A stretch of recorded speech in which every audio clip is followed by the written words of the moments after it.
अस्सलाम वालेकुम दोस्तों, वेलकम टू एक्सप्लोर दोस्तों, आज की हमारी वीडियो का जो टॉपिक है वो नेदरलैंड या जिसे हॉलैंड भी कहा जाता है उसकी विज़िट वीज़ा और मल्टीपल वीज़ा के बारे में। तो दोस्तों, आज की इस वीडियो में हम मुकम्मल तफसील के साथ नेदरलैंड की विज़िट वीज़ा और मल्टीपल वीज़ा के बारे में बातचीत करेंगे। तो इससे पहले आप सब दोस्तों से रिक्वेस्ट है कि मेरा ये यूट्यूब चैनल सब्सक्राइब करें और मेरी वीडियो को लाइक शेयर ज़रूर कीजिएगा। तो दोस्तों, चलते हैं डिटेल की तरफ। तो दोस्तों, नेदरलैंड वो कंट्री है जो पाकिस्तान को सबसे ज़्यादा विज़िट वीज़ा देने वाली कंट्रियों में से एक कंट्री है, जिसने पिछले काफ़ी सालों में 2-4 सालों में पाकिस्तान को सबसे ज़्यादा विज़िट वीज़ा ग्रांट किए हैं वो नेदरलैंड है। तो इस साल भी दोस्तों नेदरलैंड की काफ़ी अच्छी वीज़ा रेशो चल रही है। तो दोस्तों, चलते हैं इसकी रिक्वायरमेंट डॉक्यूमेंट्स की तरफ। तो रिक्वायर्ड डॉक्यूमेंट्स में दोस्तों सबसे पहले आता है वैलिड पासपोर्ट। तो दोस्तों, हमें 6 मंथ का वैलिड पासपोर्ट चाहिए। उसके बाद दोस्तों हमें बैंक स्टेटमेंट जो है वो 6 मंथ की बैंक स्टेटमेंट चाहिए। उसके साथ हमें बैंक मेंटेनेंस सर्टिफिकेट चाहिए। बैंक मेंटेनेंस सर्टिफिकेट के बाद दोस्तों हमें चाहिए अपना आईडी कार्ड जो कि वैलिड होना चाहिए।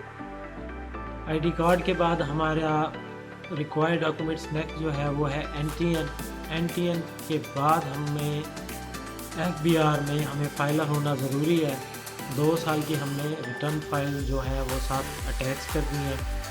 उसके बाद दोस्तों 2 वाइट बैकग्राउंड फ़ोटोग्राफ चाहिए पासपोर्ट साइज़ की, जो इसके लिए रिक्वायर है।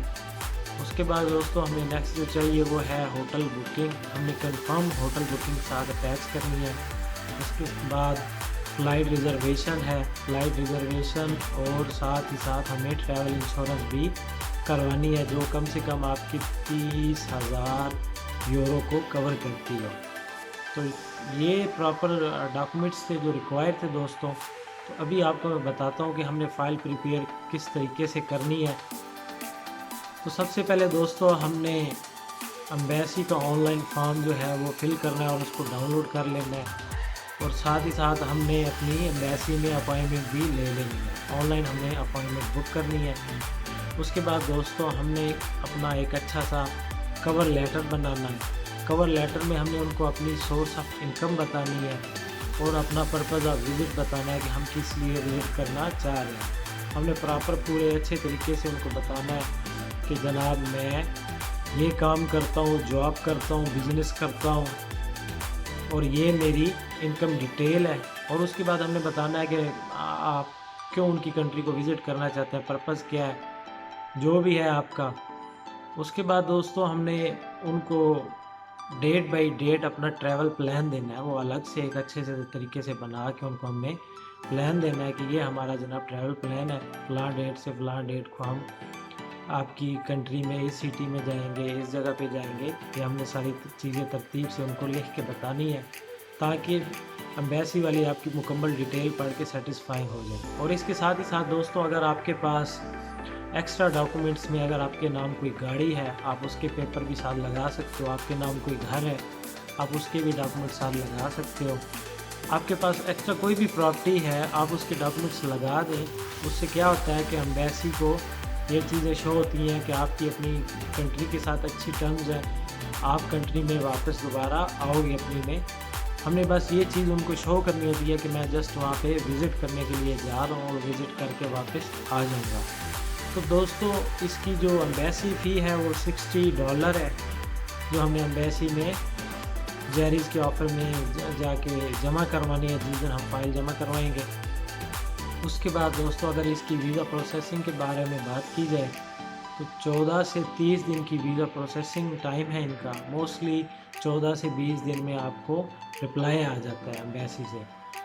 तो उसके बाद वीज़ा प्रोसेसिंग के ऊपर भी हमने बात कर ली। तो आगे आ गया मल्टीपल वीज़ा हम कैसे अप्लाई कर सकते हैं।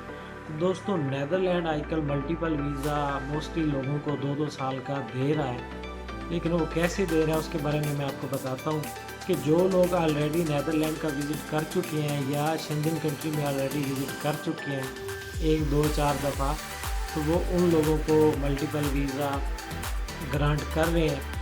मतलब कि आपने 3 से 6 माह मल्टीपल वीज़ा अप्लाई किया है तो नेदरलैंड आजकल जो है वो 2 साल का मल्टीपल वीज़ा ग्रांट कर देता है। पिछले साल नीदरलैंड जो है वो मल्टीपल वीज़ा बस 1 साल तक का दे रहा था, लेकिन इस साल जो है नीदरलैंड वो 2 साल का मल्टीपल वीज़ा दे रहा है। तो ये चीज़ है, तो मल्टीपल वीज़े के बारे में बात होगी। तो दोस्तों अब इसकी वीज़ा रेशो के बारे में बात की जाए तो नीदरलैंड की वीज़ा रेशो बहुत अच्छी जा रही है। स्पेन और नीदरलैंड की पाकिस्तान में काफ़ी अच्छी वीज़ा रेशो जा रही है। तो लेकिन इसके लिए हमें अच्छी फ़ाइल प्रिपेयर करना भी ज़रूरी है। हमारे अच्छी तरीके से डॉक्यूमेंट्स प्रिपेयर होने चाहिए। हमारी जो बैंक स्टेटमेंट है हमें 6 मंथ की जो लगानी है उसमें अच्छी ट्रांजेक्शन होनी चाहिए, और आपकी बैंक स्टेटमेंट में आपका जो क्लोजिंग बैलेंस है वो कम से कम 10 से 15 लाख का होना ज़रूरी है। उससे आपकी एक अच्छी स्टेटमेंट भी बन जाएगी, और वीज़ा एम्बेसी जो है वो आप देखेगी कि वाकई इस बंदे के पास इनकम की अच्छी सोर्सेज हैं। तो दोस्तों एक तो चीज़ होगी बैंक स्टेटमेंट। दूसरी चीज़ यह है दोस्तों, कुछ लोग फ्रेश पासपोर्ट पे भी अप्लाई कर रहे हैं, कुछ लोगों को वीज़े मिल भी रहे हैं और कुछ को वीज़े नहीं मिल रहे, रिजेक्ट हो रहे हैं। तो उसकी वजूहत यही है कि वो अच्छे तरीके से फ़ाइल प्रिपेयर नहीं कर रहे। तो फ़ाइल अच्छे तरीके से आप प्रिपेयर करेंगे तो इंशाल्लाह आपको वीज़ा ग्रांट होगा। जैसे कि आपको मैंने बैंक स्टेटमेंट के बारे में डिटेल से बता दिया है कि किस तरीके से आपकी बैंक स्टेटमेंट होनी चाहिए। उसके बाद ऐसे दोस्तों कि आपको मेरे हिसाब से बेहतर है कि अगर आपने नीदरलैंड वीज़ा अप्लाई करना है, या तो आपकी प्रोफाइल इतनी अच्छी है, सोर्स ऑफ इनकम इतनी अच्छी है, ठीक है, आपके एक्स्ट्रा डॉक्यूमेंट्स काफ़ी अच्छे आपने अटैच किए हैं, आपकी बैंक स्टेटमेंट अच्छी है, तो आपको वीज़ा मिल जाएगा। और अगर आपकी ये सब चीज़ें थोड़ी लो हैं तो आपको चाहिए कि पहले आप अपनी थोड़ी ट्रैवल हिस्ट्री अच्छी तरीके से बना लें। ट्रैवल हिस्ट्री बनाने के लिए दोस्तों तुर्की बेस्ट कंट्री है, साउथ अफ्रीका बेस्ट कंट्री है, आप दुबई का विज़िट लगा लें, अज़रबैजान चले जाएँ। ये वो कंट्री हैं जो ईज़िली पाकिस्तानियों को वीज़ा दे रहे हैं, और 3-4 ये कंट्री का अगर हम विज़िट कर लें तो इंशाल्लाह ईज़िली यूरोपियन कंट्री में से कोई भी कंट्री आपको इजीली वीज़ा ग्रांट कर देगी। तो ये सब मालूमात थी दोस्तों। अगर आप लोगों को मेरी ये सब बातें अच्छी लगी हों तो लाइक शेयर ज़रूर कीजिएगा। Thank you so much.